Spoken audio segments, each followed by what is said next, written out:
CCTV hot news നിങ്ങൾക്കായി സമർപ്പിക്കുന്നത് Powerguard solar system Koonamuchi. നമസ്കാരം. CCTV ഹോട്ട് ന്യൂസിലേക്ക് സ്വാഗതം. വെള്ളർക്കാട് ചിറമനേങ്ങാട് അമ്മ വീട്ടിൽ വിരുന്നുവന്ന 14 വയസ്സുകാരൻ മണ്ണെടുത്ത കുഴിയിലെ വെള്ളത്തിൽ മുങ്ങി മരിച്ചു. എടപ്പാൾ സ്വദേശി ചെമ്പകശ്ശേരി വീട്ടിൽ പുരുഷോത്തമന്റെ മകൻ അക്ഷയ് ആണ് മരിച്ചത്. കോൺഗ്രസ് നേതാവും വ്യാപാരി വ്യവസായി ജില്ലാ സെക്രട്ടറിയുമായ MH നൌഷാദിനെ മുൻ വൈരാഗ്യത്താൽ എരുമപ്പെട്ടി പോലീസ് സ്റ്റേഷനിലേക്ക് വിളിച്ചുവരുത്തി കയ്യേറ്റം ചെയ്യുകയും അപമാനിക്കുകയും ചെയ്തതായി പരാതി. തന്നെ കയ്യേറ്റം ചെയ്ത സിവിൽ പോലീസ് ഓഫീസർ നൌഷാദ്, ഭീഷണിപ്പെടുത്തിയ സ്റ്റേഷൻ ഹൌസ് ഓഫീസർ അജിത് എന്നിവർക്കെതിരെ നടപടി സ്വീകരിക്കണമെന്നാവശ്യപ്പെട്ട് MH Naushad city police commissioner ഉൾപ്പെടെയുള്ള ഉന്നതാധികാരികൾക്ക് പരാതി നൽകി. എടക്കഴിയൂർ പഞ്ചവടിയിൽ ശക്തമായ കാറ്റിൽ കാറ്റാടിമരം കടപുഴകി വീണ് വീട് തകർന്നു. വീട്ടിൽ ഉറങ്ങിക്കിടക്കുകയായിരുന്ന ഗൃഹനാഥ ഉൾപ്പെടെ 4 പേർക്ക് പരിക്കേറ്റു. അടിക്കമണ്ണിൽ റസാഖിന്റെ ഭാര്യ ജസീന, മക്കൾ രജിന, റസാന, റിൻഷ എന്നിവർക്കാണ് പരിക്കേറ്റത്. ചങ്ങരംകുളം കോക്കൂർ CH നഗറിൽ ബൈക്കിടിച്ചു പരിക്കേറ്റ കോക്കൂർ സ്വദേശി മരിച്ചു. 61 വയസ്സുള്ള കുന്നത്ത് ഇബ്രാഹിംകുട്ടിയാണ് മരിച്ചത്.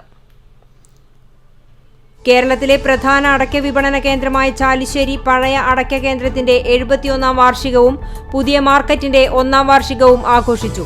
കുന്നംകുളം താലൂക്കിലെ ലൈബ്രറികളിൽ നിന്നും താലൂക്ക് ലൈബ്രറി കൗൺസിലിലേക്ക് തെരഞ്ഞെടുക്കപ്പെട്ട കൗൺസിലർമാരുടെ സംഗമം കുന്നംകുളം അർബൻ ബാങ്ക് ഹാളിൽ നടന്നു.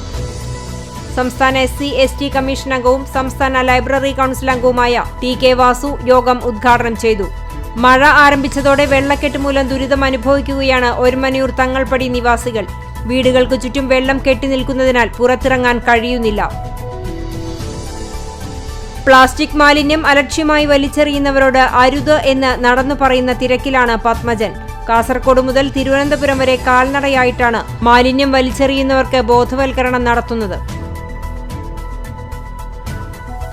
അഞ്ഞൂർ പൂങ്ങോട്ടുമനയിൽ കഴിഞ്ഞ 12 വർഷമായി പ്രവർത്തിച്ചുവരുന്ന സരസ്വതി കലാകേന്ദ്രത്തിൽ നിഖിൽ പാവർട്ടിയുടെ കീഴിൽ ചെണ്ട അഭ്യസിക്കുന്ന 12 കുട്ടികളുടെ പഞ്ചാരിമേളം അരങ്ങേറ്റം അഞ്ഞൂർ പാർക്കാടി ഭഗവതി ക്ഷേത്രത്തിൽ നടന്നു.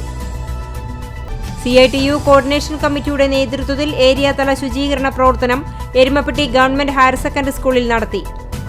മർത്തങ്കോട് സ്കൂളിലെ NSS വളണ്ടിയേഴ്സ് 2024-25 അധ്യയന വർഷാരംഭത്തിന് മുന്നോടിയായി മാലിന്യമുക്ത മഴക്കാലം ക്യാമ്പയിന്റെ ഭാഗമായി സ്കൂളിലും പരിസര പ്രദേശങ്ങളിലെ വീടുകളിലും ശുചീകരണ പ്രവർത്തനങ്ങൾ നടത്തി. മുസ്ലിം ലീഗ് ചാലിശ്ശേരി പഞ്ചായത്ത് കമ്മിറ്റിയുടെ ആഭിമുഖ്യത്തിൽ 2023-24 SSLC+2 CBSE പരീക്ഷകളിൽ ഉന്നത വിജയം നേടിയവർക്കുള്ള അനുമോദന സദസ്സ്, സ്നേഹാദരം 2024 ചടങ്ങും KMCC സൗദി ദമാം ഗത്തീഫ് കമ്മിറ്റികളുടെ ചാലിശ്ശേരി CH സെന്ററിനുള്ള ഫണ്ട് സ്വീകരിക്കലും നടന്നു. മെയ് 30 CITU സ്ഥാപക ദിനാചരണത്തിന്റെ ഭാഗമായി CITU കുന്നംകുളം ഏരിയ കമ്മിറ്റിയുടെ നേതൃത്വത്തിൽ വിവിധ കോർഡിനേഷൻ കമ്മിറ്റികൾ വിദ്യാലയങ്ങളിൽ നടത്തുന്ന മഴക്കാല പൂർവ്വ ശുചീകരണ പ്രവർത്തനങ്ങൾ സംഘടിപ്പിച്ചു. കരിക്കാട് മഹല്ല് കമ്മിറ്റിയുടെ വെൽഫെയർ വിംഗ് മേഖലയിലെ തെരഞ്ഞെടുത്ത വിദ്യാർത്ഥികൾക്ക് പഠനോപകരണങ്ങൾ വിതരണം ചെയ്തു. യുവധാര പഴഞ്ഞി ബാബു പുലിക്കോട്ടിലിന്റെ ഓർമ്മയ്ക്കായി നടത്തുന്ന ഫ്ലഡ് ലൈറ്റ് ഫുട്ബോൾ മേളയുടെ 3ാം ദിനത്തെ ടൂർണമെന്റിന്റെ ഉദ്ഘാടനം മുൻ പഞ്ചായത്ത് വൈസ് പ്രസിഡന്റ് യദുകൃഷ്ണൻ നിർവഹിച്ചു. സ്കൂൾ പ്രവേശനോത്സവത്തോടനുബന്ധിച്ച് CITU കോർഡിനേഷൻ കമ്മിറ്റി കടവലൂർ പഞ്ചായത്തിന്റെ ആഭിമുഖ്യത്തിൽ കൊരട്ടിക്കര ഗവൺമെന്റ് UP സ്കൂളിൽ ശുചീകരണ പ്രവർത്തനങ്ങൾ നടത്തി. Joint council of state service organisations Chavakkad മേഖലയുടെ നേതൃത്വത്തിൽ ചാവക്കാട് വ്യാപാര ഭവനിൽ സമ്മേളനം സംഘടിപ്പിച്ചു. കിനോജി റിയു ഇന്ത്യയും PMM സ്പോർട്സ് ക്ലബ്ബും സംയുക്തമായി കളർ ബെൽറ്റ് ടെസ്റ്റ് സംഘടിപ്പിച്ചു. PMM സ്പോർട്സ് ക്ലബ്ബിൽ വെച്ച് നടന്ന പരിപാടിയിൽ സെൻസായി സുനിൽ, ജിസ്മ, ഷെറിൻ എന്നിവരുടെ നേതൃത്വത്തിൽ യെല്ലോ, ഓറഞ്ച്, ഗ്രീൻ എന്നീ ബെൽറ്റുകളിലേക്കായി 30ഓളം കുട്ടികൾ പങ്കെടുത്തു. CCTV ഹോട്ട് ന്യൂസ് നിങ്ങൾക്കായി സമർപ്പിക്കുന്നത് പവർഗാർഡ് സോളാർ സിസ്റ്റം കൂനമുച്ചി. ഇതോടെ CCTV ഹോട്ട് ന്യൂസ് സമാപിക്കുന്നു. കൂടുതൽ വാർത്തകൾക്കും വിശേഷങ്ങൾക്കും ഞങ്ങളുടെ web page, YouTube channel, Facebook page എന്നിവ സന്ദർശിക്കുക. തത്സമയ വാർത്തകൾക്കായി www.cctv online.tv സന്ദർശിക്കുക. നമസ്കാരം.